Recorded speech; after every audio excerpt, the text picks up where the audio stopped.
Folks, I'd like to ask you to consider this reality.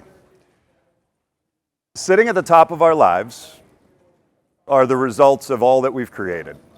This is how we tend to measure our lives, through tangible outputs. Our health, our finances, our career status, our relationships all sit at the top of our lives, and this is how we take the inventory of our successes and failures. And so as we look at the results that we have and don't have, ones that we desire or wish that we hadn't gotten, typically in training and in development, what we look at is the only thing that creates a result, what actions need to be taken. And so what people tend to focus on in training and in transitions in their life is, what do I need to do in order to create the results I desire? Okay? But there's a fundamental problem with this equation, and I want to demonstrate it for you just right now. So let me ask you this. Imagine if I were to ask you to consider the result of health. Okay? And I said, what would you need to do to get into better health? Right? If you wanted to improve your health, what are some steps you would need to take? So just shout out some of your answers for me. Diet. Okay, good. You'd have to eat better, like whole foods. What else? Exercise. Good. Excellent. What else? Yeah, excellent. Let's Netflix, I think I heard. Good. A lot of people made that decision over the last week, actually. So, all right. So now listen. How many of you knew all of those things before you just heard them? Right now, how many of you knew all of those things? And as a show of hands, how many of you knew all those things and still wish you were in better health? See, there's a disconnect. There's a gap in this method and in this methodology. It doesn't fully work. Sure, sometimes we genuinely need to learn new things in order to get new results. But fundamentally, people know exactly what to do. That's not the problem. Because, in fact, our decisions aren't made consciously. They're made in the non-conscious for us. Because before every action we take, that action has been precipitated by a belief. A belief about what's important, a belief about who you are in the world, a belief about how others are in the world. Your beliefs are precipitating all of your actions and then, in turn, generating your results. And this is why we tend to go back to our old way of being. Look, you're at an event right now. You're going to walk out of here motivated. You're going to say, I'm going to do things differently. And you're going to go home, and that's going to last for about 3 weeks. How many of you have seen this before? Okay, look, it's so real that there's even a holiday dedicated to it. You know what the second Friday of January is called? National Quitters Day. See, what it is it's the day by which most people have renegotiated their New Year's resolutions. Because there wasn't a belief shift. A belief that it could be done, a belief that it needed to be done, a belief that it has to be done, a belief that I can do it. There wasn't a belief shift. And that's why the most important belief of all is the one that generates everything underneath it. It's your identity. The I ams and I am nots, how we have come to know ourselves in our lives, are creating all of our belief system, generating our actions, and therefore our results. And here's the thing. Most people go through their entire lives without a genuine examination of their belief system or their identity. We live in the world surrounded by our beliefs in the same way a fish lives in water, with no awareness of its presence. But it was Socrates who said the unexamined life is not worth living. And what we're doing here today is we're going to explore with some intentionality. We're going to explore with an examination, what are those beliefs and identities that are working for you? And what are the ones that are holding you back? Because if you transform the identity, if a person decides, I am healthy, everything in their belief system reorients, and they figure out ways to take the necessary actions in order to create the results of health. And then this is what happens. The result reinforces the identity. And this is how we come to know ourselves. Today I'm going to take you on a very quick and very meaningful journey of how you can start to take these tools to transform your leadership identity to show up as the leader you always dreamt of being, not just the one that shows up sometimes. Everything you need, you already have. And by the time you walk out of here, you will have a tool that will allow you to summon the best version of you for the task at hand in an instant at any moment. That's my promise to you. Before we do that, though, you had many tents to choose from. You chose this one. I'd like you to take a moment right now, turn to the person next to you, and let them know what it is you would like to get out of this session here today with me. Take a few moments and have that conversation.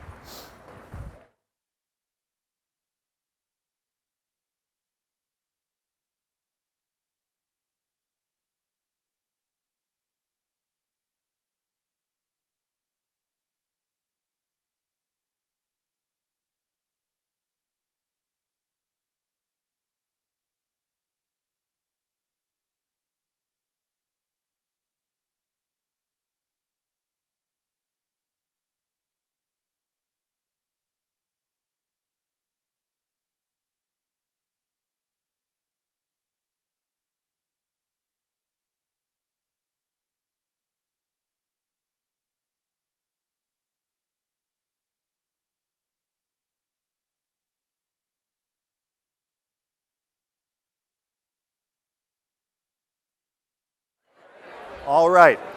If you can hear my voice, clap once. If you can hear my voice, clap twice. Thank you very much. All right, now here's the deal. Over our session, there's going to be a couple more moments when you're going to do some individual work and some group work. In order to get your attention back but not to interrupt you, I'm going to raise my hand at the front of the room to ask you to bring your conversations to a close and your attention back up here. One favor, when I raise my hand and you notice, please raise yours. It'll signal quickly to the rest of the room. Deal? All right, beautiful. Thank you very much. So just a couple of volunteers. What's something that you'd like to get out of this session? Change. Change. Okay, good. I'm O for a lifetime on that one. I've never changed anybody. People don't change, but they can transform. That I can get you to. All right, cool. Deal. What else? What's that? Challenge? What do you mean? What you want to be challenged? I love this. All right, beautiful. Better job of holding people accountable. Good. All right. I'm going to answer that one right now. Systems and processes hold people accountable. We create a culture in which people are responsible. This is a really important distinction that we want to gather. Okay? This is a major decision that we make. We create the culture that creates a spirit of responsibility, of ownership, and we create systems that ensure accountability because people don't actually show up and say, you know what, I'm just going to do a shitty job today. That's not how people operate. They don't think that way, and so we have to provide them the environment for it. We're going to make that happen for you today. Awesome. Awesome. One more. Please. Become a better leader. Okay. You got it. Why?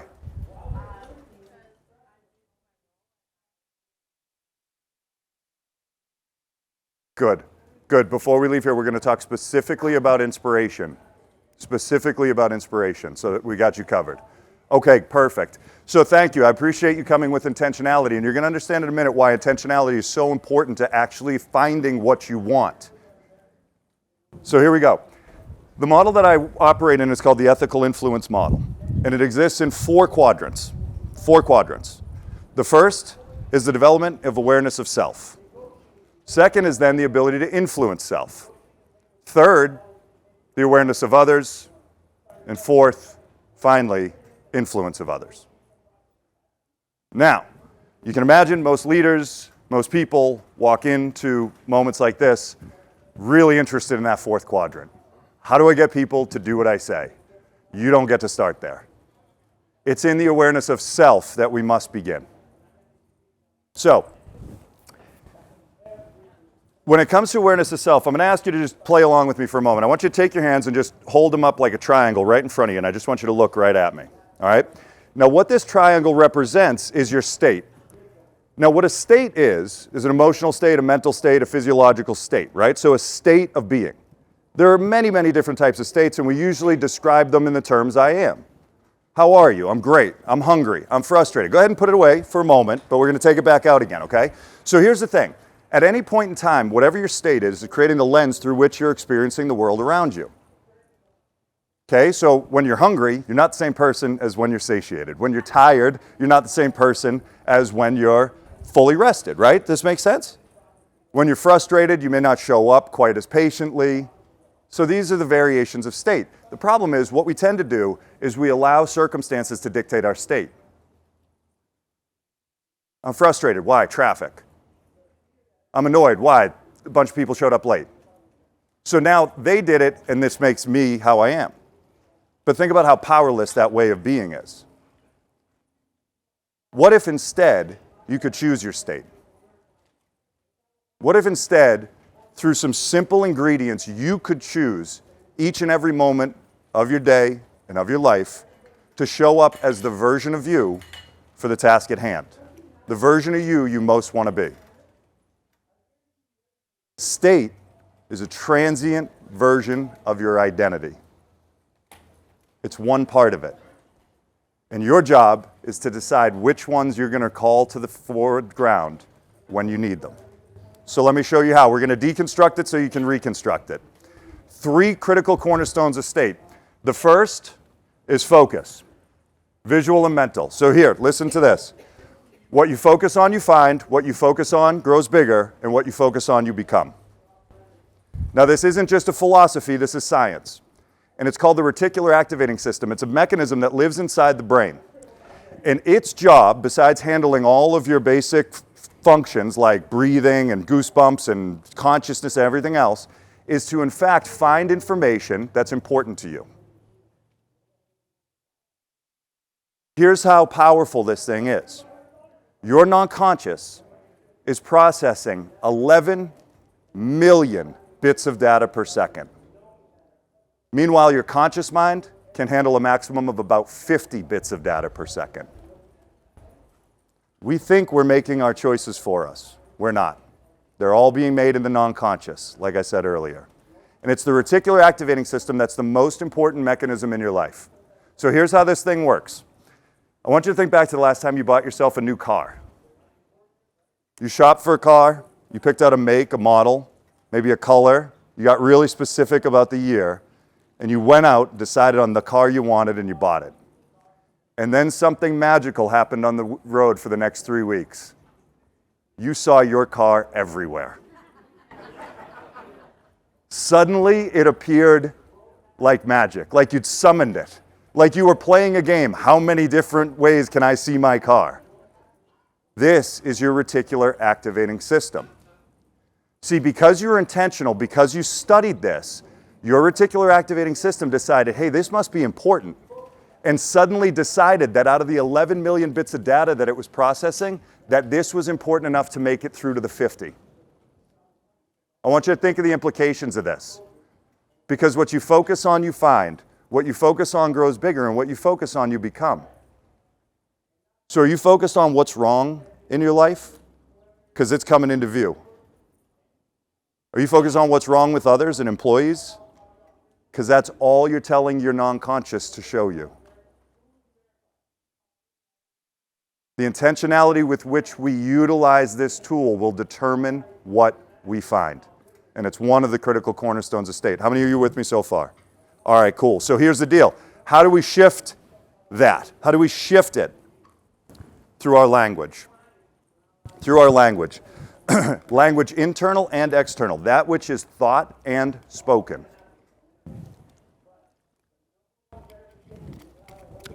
Your language is creating your relationship with reality.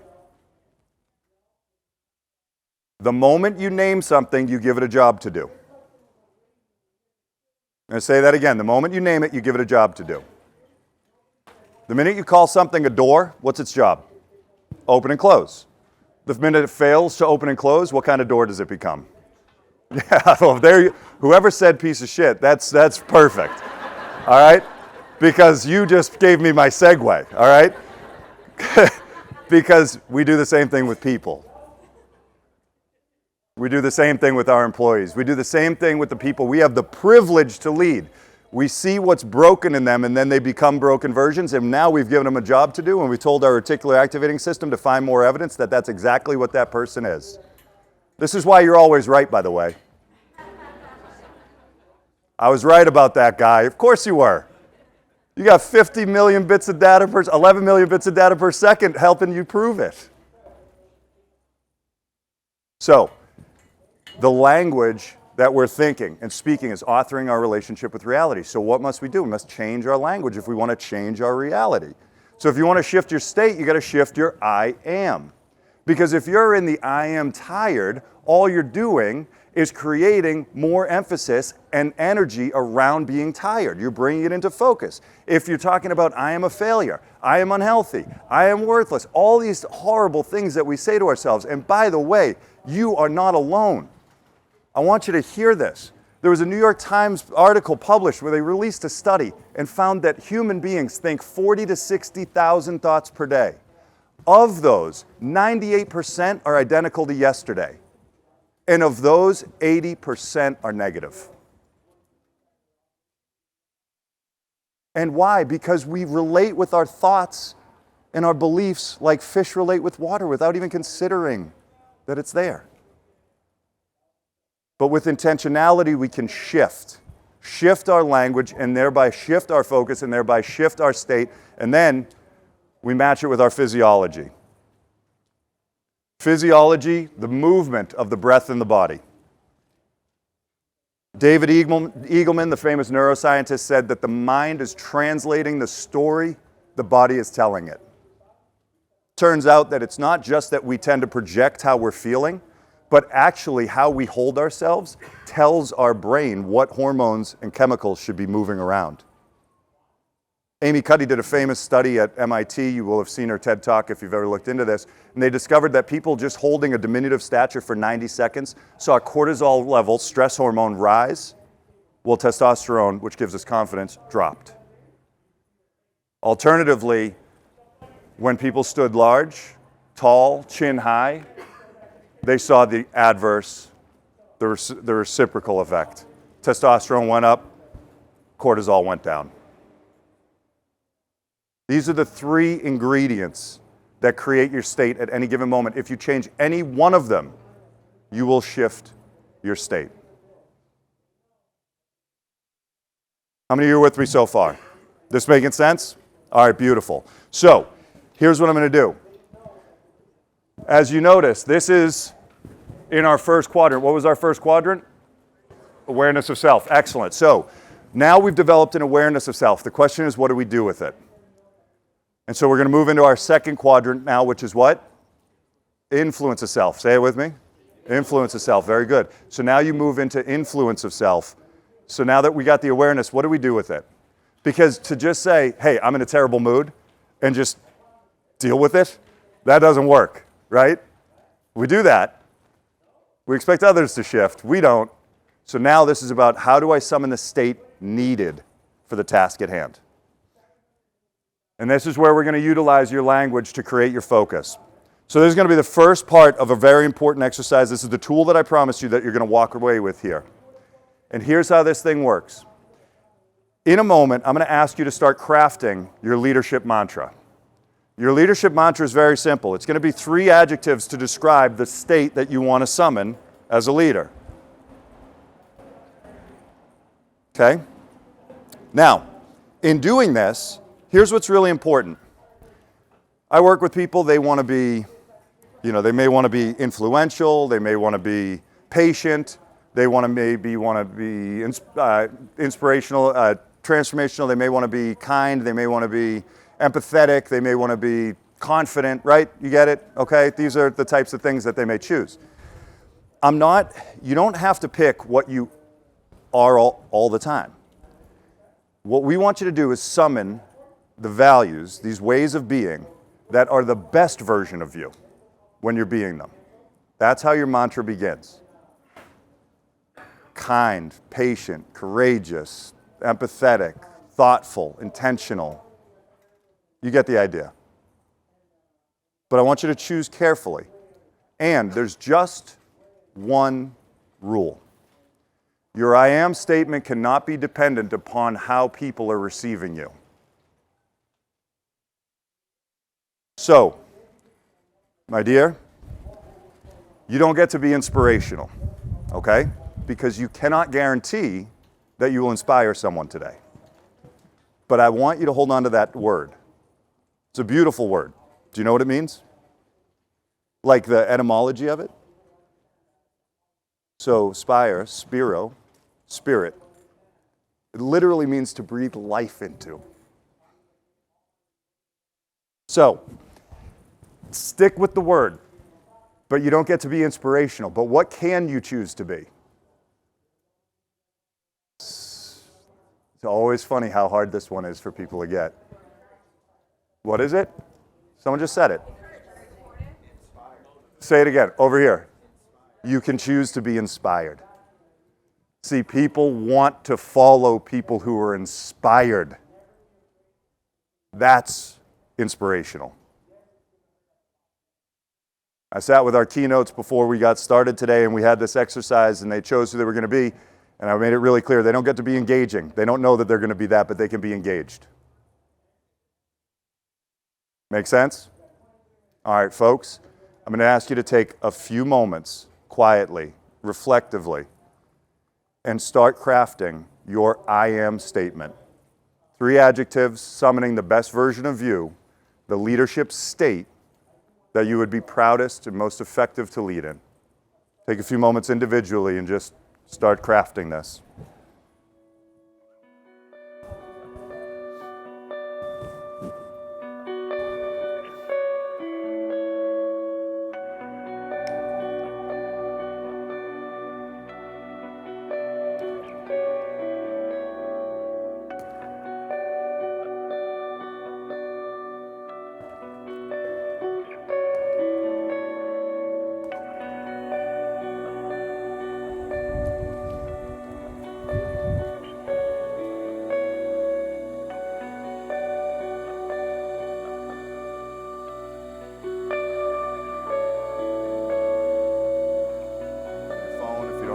Paper, but get them crafted. Really start to see them, write them, build them.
Once you've got your first edition, and by the way, you're going to be working on this the rest of your lives. You don't have to have it perfect now. I want you to have it good now. I want you to have it hit you right now. All right, once you have your 3s, just go ahead and start to stand up and await further instruction. We'll wait till everyone's with us. But once you have your 3, go on, stand up.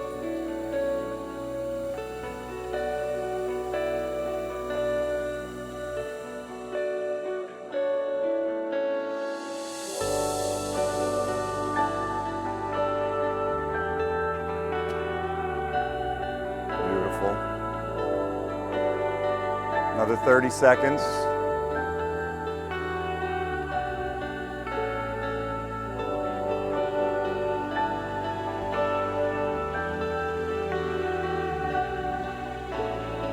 When you all are ready, stand on up over here. All right, now, here's what we're going to do. You can go ahead and bring that music down. Thank you so much, Brian. Amazing people working back here, by the way. This is incredible. This audio, this is unbelievable. Unbelievable. So, in a moment, I'm going to ask you to do a couple of things. One, you're going to get into groups of 2 and 3. I would encourage you to make sure that there's nobody orphaned in this tent. All right? You see somebody on their own, bring them into your group. And you're going to adopt the physiology of the person you're describing in your I am statement. Right? Because if you're sitting there going, I am confident, that doesn't work, right? Right? I am confident. I am courageous. Right? I am a courageous, empathetic, and intentional leader. I'm going to ask you to adopt the physiology and then share your I am statement with the person in your group, the person or people in your group. Make sure that your voice matches the words. Your body matches the words. Take a deep breath and remind your brain, you're good. We got this.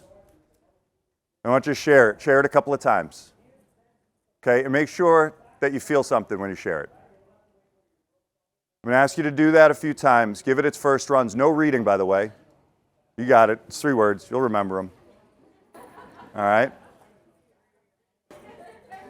So take a look at it, but then stand, look at the people in your group, and share your I am statement with them. And when you see my hand go up, your hand goes up, you bring your attention back. Deal? You guys with me? Will you play all in on this one? Will you play all in on this one? Thank you. This really matters. Two most powerful words known in the English language are I am. Make them count. Go ahead.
All right, well, you have your hands up. Here's what I'm going to ask you to do next. In a moment, I'm going to ask you to high five this person and say, yes, you are.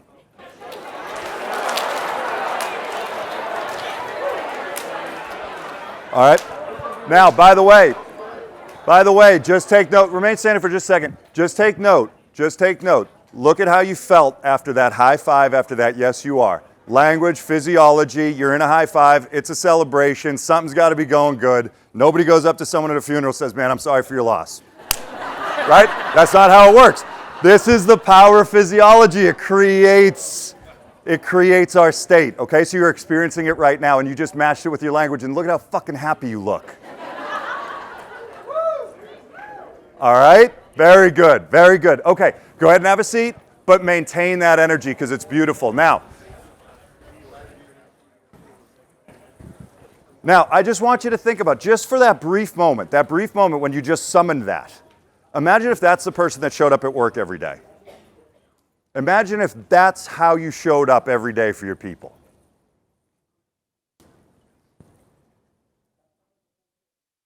Now, we're humans. Things happen. We lose our patience. We get frustrated. These things happen. But now, forever, the tool you just built, with a deep breath, a shift in physiology, right? By the way, our grandparents knew what they were talking about. When you struck out, or parents, grandparents, like generations, right? You struck out, got a bad grade, failed at something, you went home, you were like this. What did your parents tell you to do? Because you can't be sad with your chin up. Doesn't work. We are inextricably bound, wired, mind and body one. This is about learning to harness that. Capture your 3 cornerstones, look at your I am statement, summon the best version of yourself for the job. I learned this years ago when I started training. I spent 8 years on the road training for Nexstar. I was doing 8 years on the road, 45 weeks a year, 3 days a week training in church basements in the early part of my career or little halls or whatever. Nobody cared if you had water or anything. I actually went to one place. They gave me a microphone. I kid you not, it was a speaker hanging around my neck. All right, so I wasn't always in the greatest space when I walked into a training, and yet here I was for 3 days about to train maybe technicians or people that frankly didn't even want to be there. And I discovered the power of this through many of my mentors and some of my studies about language and the I ams and everything else. And so we started creating these I am mantras, and man, I started using it and I started realizing the power of this far beyond anything else. And I want to tell you this right now. I didn't prepare a single second of content for you today. The only thing I did was repeat my mantra to myself. I am an instrument for learning and not the source. I am kind and patient and totally committed to seeing these men and women at and holding them to their best. That's my mantra. I repeated it about 30 times today. And it works. And so far, I hope it's your experience that I've shown up kind and patient. An instrument for learning, but not the source. That's my little checkpoint to watch my ego. So, now you've got your mantra. That's your I am statement. You're going to take that with you, which brings us to our third quadrant of influence and awareness, which is what? Awareness of others. Very good. Oh. Hang on. Hang on. Very good. In the third quadrant, what I want to share with you is the importance of really asking and really listening. In my studies, in all the hundreds of leaders that I've worked with, all the thousands of hours I've spent consulting and coaching and training, nobody ever comes to me and says, Keith, I want you to teach me to be a better listener. And so what we end up witnessing in leadership is really dysfunctional leadership. People say things like this: you got to ask them a question so that they think it's their idea. Or maybe this one: you got to make people feel heard. What's the problem with those two statements? Yeah. They're disingenuous. They're manipulative. They're deceptive. And they're self-deceptive. And so you watch people ask questions in leadership like this. They say, well, wouldn't you agree? Don't you think? Well, is it fair to say? Guys, those aren't questions. Those are statements. Those are opinions with a question mark at the end of them. If you're interested in someone's opinion, then really ask them. Don't ask them to lead them to your idea. That's manipulation. Leaders ask because they're curious, because they genuinely want to know what their people think. And then they listen. They listen with curiosity. Because here's the problem with how we learn to communicate. When you were first born, you had one mode of communication. It was to do what? Cry. And you cried when you wanted to get picked up, when you wanted to get put down, when you wanted to be changed, when you wanted to be fed, when you wanted to be loved, when you wanted to be left alone. You cried, and you got it. Because for the first 18 months of your life, every time you cried, a miracle happened. Oxytocin was released in your mother's brain, and she felt an overwhelming sense of love to go fix the cry. All right, but then something else happened. At 18 months old, that shit dried up. All right? And one day you went back to the well and you tried to cry, and your mother just looked at you and was like, enough already. Use your words. Because at 18 months, we start developing language. So then for the next 6.5 years, what happens? We start using language. But with what intent? To get what we want. So we learn to be polite, or we learn to be funny, or we learn to be obstinate, or we learn to be a bully, or we learn to be, whatever version of you fully formed, by the way, by the age of 8. 80 to 90% of your character and personality fully formed by the age of 8. So for the parents in the room that are thinking about their 12-year-old right now, move on. Go get, you're going to need to get it. You're going to need to make another one if you want to try again. All right? So here's the deal. All we ever did was ask to get. Listen for what's in it for me. You want to end the toxic culture in your business? Stop operating from the premise of what's in it for me.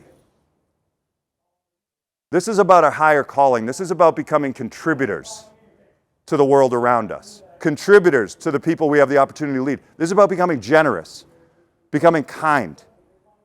This is about becoming the adult version of you, not the child that was programmed to ask for and listen for what you wanted, but rather to ask with curiosity and really listen, and listen with generosity. So I have one tip for you in this. My friend Jack Needham shared this with me. Listen for the last 3 words. See, what starts to happen is, as people are speaking to us, we start to devise our next thought, our next comment, our next point that we're going to make. How are we going to win the match? It becomes a silent interruption, and the listening stops. And Jack Needham shared that with me. He said, Keith, just keep listening. For what? For the last 3 words. When will I know those come? That's the point. What you're going to discover is that there was so much more to be heard.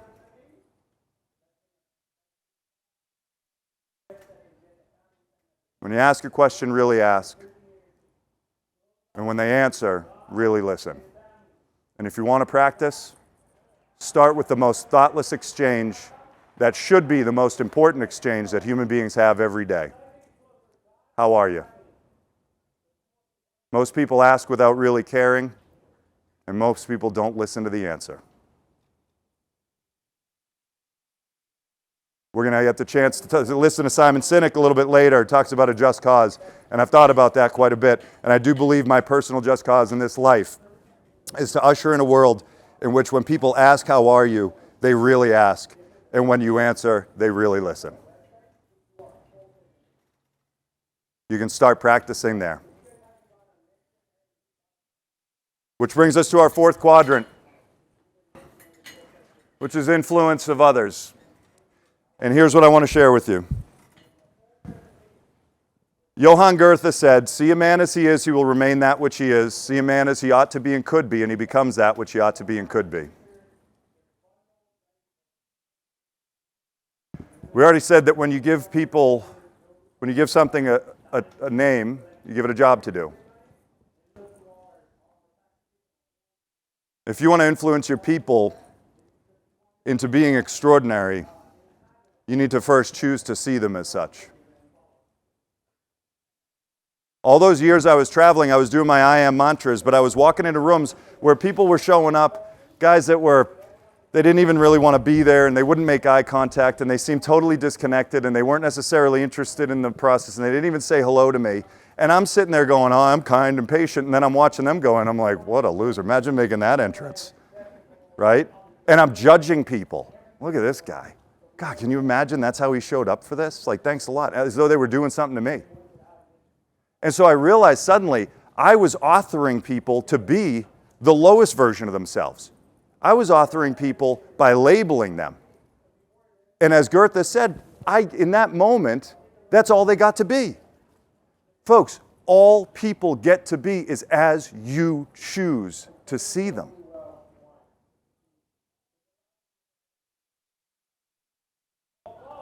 And so suddenly the second portion of the mantra was born. I realized that the I am wasn't even the most important part. It was the they are.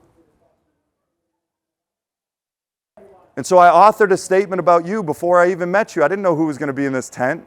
And by the way, thank you so much for being in this tent.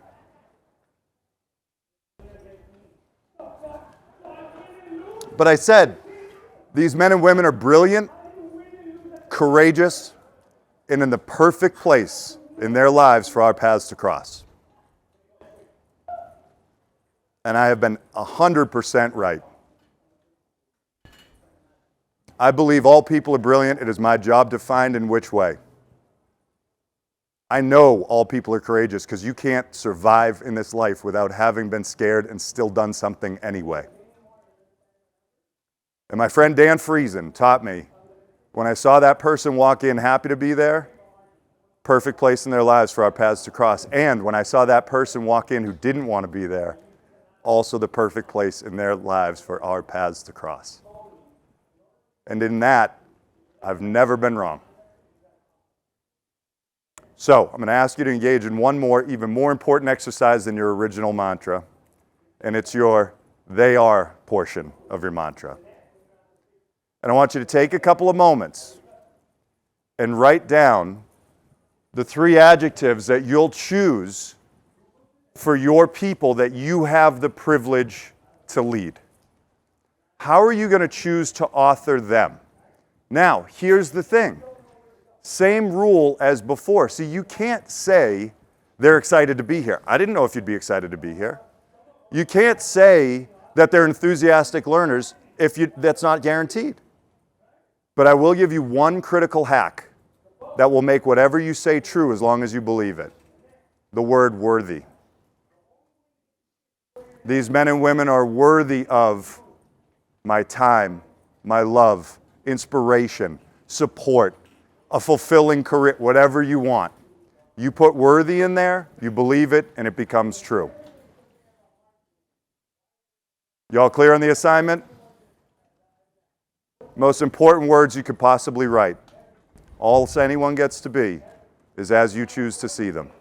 Take a couple minutes and decide how you're going to choose to see your people from this day forward.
Once you've designed your 3 words for your "they are" statement, these people statement that really feel right to you or moving you, go ahead and stand up.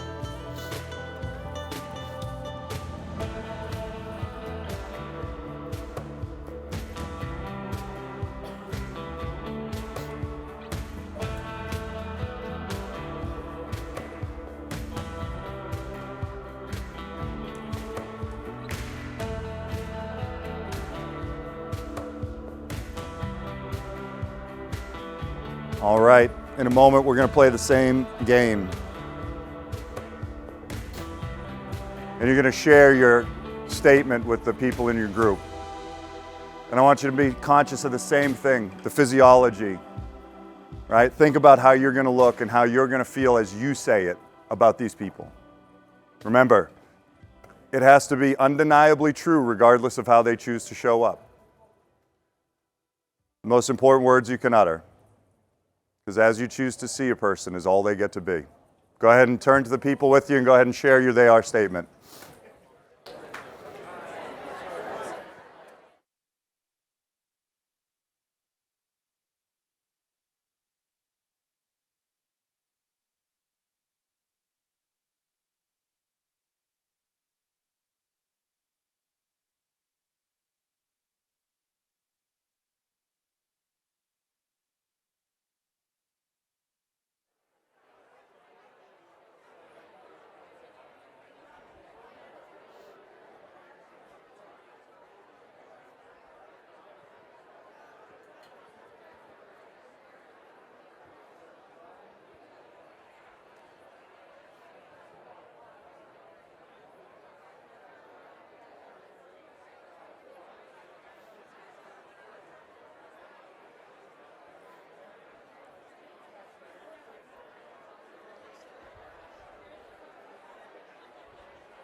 All right, now I want you to turn to this person, high five them, and say, yes, they are.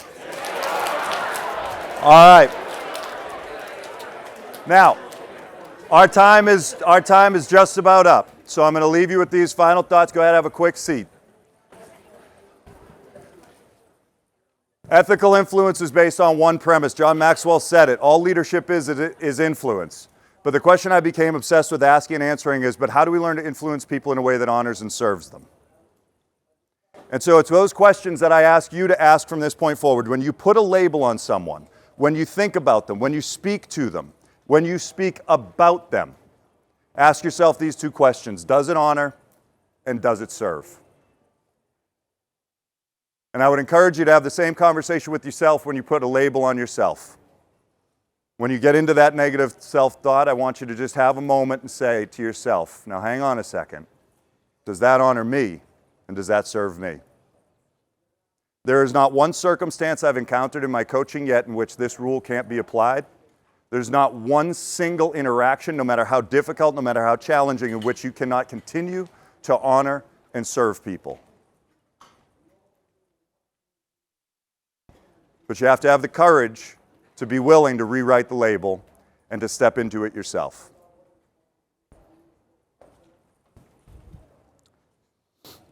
So, when I put this presentation together, I don't know why, but I decided I wanted to put my dad in it. All right, so my dad was a public school teacher for 35 years, taught English in Arlington, Massachusetts. 35 years. I didn't know what I was going to say until today, and I realized what I was going to say. In 35 years, I never heard him complain about a student. Now, folks, this is public school here, all right? You're talking 13, 14-year-old kids, never once. When I was 17 years old, I transferred schools and I got to go play baseball at another school in Arlington for the Legion team in Arlington. And I found out that one of the girlfriends of one of my teammates said, hey, what do you think of that new kid, Keith Mercurio? And he said, I really like him. She said, yeah, I do too. And Tommy looked at her and he said, have you even met him? She said, no, but he's Mr. Mercurio's son. So, here's what we found. Dad always saw the best in people, and therefore, they saw the best in him and in themselves. To this day, I have people call me up and tell me stories. He was an English teacher, he was an orator. Now he has Alzheimer's. Turned out, the reason I went to pick him up in Boston to fly to our wedding is because he was too scared to fly and we didn't realize it was the early stages of Alzheimer's. Now, we get the chance to return the favor to him. Because it would be easy to get frustrated, to remember who he was and want him to be that again. But instead, every day, we get to show up, see the best in him, and let him be exactly who he is. He's still brilliant, he's still funny, and he's still an inspiration. Folks, you're walking through this life assigning language that's creating your reality. I want to ask you to make a pledge with me and to go on this journey with me. That you learn to develop the courage, the commitment to label people in a way that honors and serves them. Because that's all they get to be. I am beyond honored to have been here with you today. Thank you so much. Have a beautiful day.